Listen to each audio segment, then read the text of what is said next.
Mana shu razmer tushdi. 2 razmer kattasi bormi, dadamga olib olaman. Bor aka. Ey o'g'lim, jikki yubqa kiyib olgan ekanman. Sug'atib ketdim. Juda zo'r ekan aka. 3 xil svetdan bittadan berasiz. Ish qilib pulim yetarmikan? Arzonroq ham bo'lib bahorga chiqmasak bo'ldi.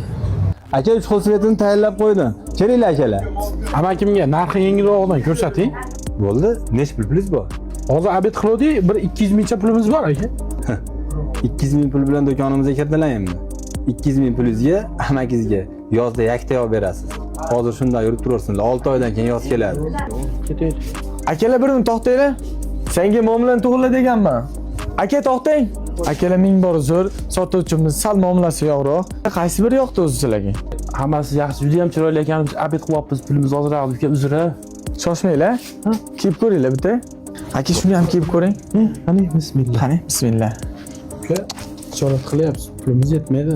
Bu hayotda har xil sharoit bo'ladi, har xil vaziyat bo'ladi. Aka, bu narsa bizni brend nomidan sizga hadya. To'g'risi, rosa havas qilib yurardim. Juda ma'qul keldi. Hali 200 ming Yo'q, to'xtang. Aka, aytdim-ku, bizdan hadya, biz brendimizdan.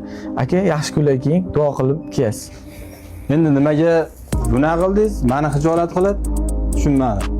Sen olding muomalangni to'g'rilagin. Bunaqada mijozlarni yo'qotamiz. Avvalo Xudo bu muomalang bilan sen uzoqqa bormaysan. Har bitta xaridor puli bormi, puli yo'qmi, chiroyli muomalaga haqli.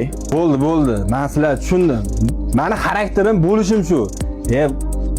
Ketdim ishlamayman.